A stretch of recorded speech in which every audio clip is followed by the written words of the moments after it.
hay'adda ARC oo kaashanaysa isbitaalka Boorama International iyo sidoo kale wasaaradda horumarinta caafimaadka Soomaaliland ayaa olole caafimaad oo bulsho ka fulisay magaalada Boorama ee caasimadda gobolka Awdal. ololahan ay ugu tala galeen sidii wax loogu qaban lahaa loogana faa'iideyn lahaa dadka danta yar la sidii ay u heli lahaayeen adeeg caafimaad oo bulsho maadaama ay liidato hayntoodu taasi oo lagu baarayay caafimaadka guud isla markaana ay ka faa'iideysteen 600 oo qof oo isugu jiray rag haween iyo caruur loo sameeyay baaritaano xanuunada kala duwan kuwaasi oo loo qoray daawooyin caafimaad sidoo kalena loo gudbiyay isbitaalka 30 qof oo xaaladooda caafimaad ay liidato. howlgalkani caafimaad oo laga fuliyay xarunta hooyada iyo dhallaanka xaafadda Sheekh Cali Jawhar ee magaalada Boorama ayaa waxa halkaasi ka hadlay gudoomiyaha hay'adda ARC ee gobolka Awdal Cabdiqaadir Axmed Maxamed waxaana uu sharaxay ujeedada ka dambaysa baaritaanadan caafimaad ee bilaashka ah iyo qaabka ay isaga wada kaashadeen hay'adda ARC iyo sidoo kale dhakhtarka Boorama International. hay'adda African Relief Committee oo kaashanaysa isbitaalka International Hospital ee Boorama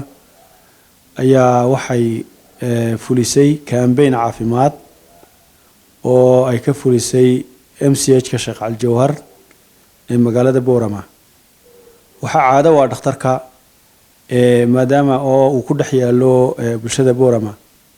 inta aan soo awoodi karin caafimaad ahaan aan iska bixin karin inay dhakhaatiirtu si maxaan ku dhaaf volunteer ugu shaqeeyaan maalmaha Jimcaha dawada iyo kharashaadkana marka hay'addu ay keento marka ilaa 8 dhakhtar oo kala duwan takhasusaatkoodu kala duwan yihiin ayaa ka howlgalay campaign-kan caafimaadka. run ahaantii waxay baareen ilaa 600 oo qof ay baareen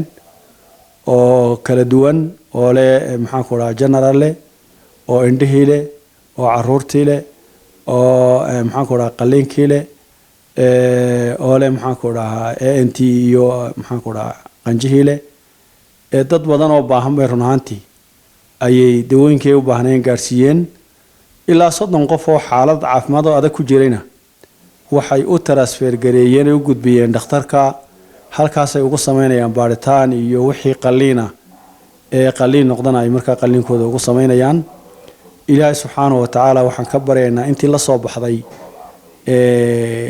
in maxaan ku dhahay ilaahay uu miisaanka xasanaadka ugu daro intii dhakhaatiirtii ay ummadooda u shaqaysayna in iyagana ilaahay subxaanahu wa ta'ala uu caafimaad iyo ka siiyo maxaan ku dhahaa abaalmarin ka siiyo. aad iyo aad waxaan ugu mahadnaqaynaa isuduwaha MCH-da Boorama Maxamed Cumar Yaabo oo runtii aad noogu fudeydiyay iyo intii nagala qayb qaadatay MCH-ka joogtay ee ahayd kalkaaliyaasha caafimaadka aad baan ugu mahadnaqaynaa. TV-ga qaranka runtii isaguna aad iyo aad noo garab taagan mar walba aad iyo aad baan iyagana ugu mahadnaqaynaa. baaritaankan caafimaad ee bilaashka ay iska kaashadeen hay'adda ARC iyo sidoo kale isbitaalka Boorama International ayaan ahayn markii ugu horeysay balse ay marar badan ka soo fuliyeen magaaladani Boorama. Cabsalaan Saaha warbaahinta qaranka Jamhuuriyadda Soomaaliland magaalada Boorama.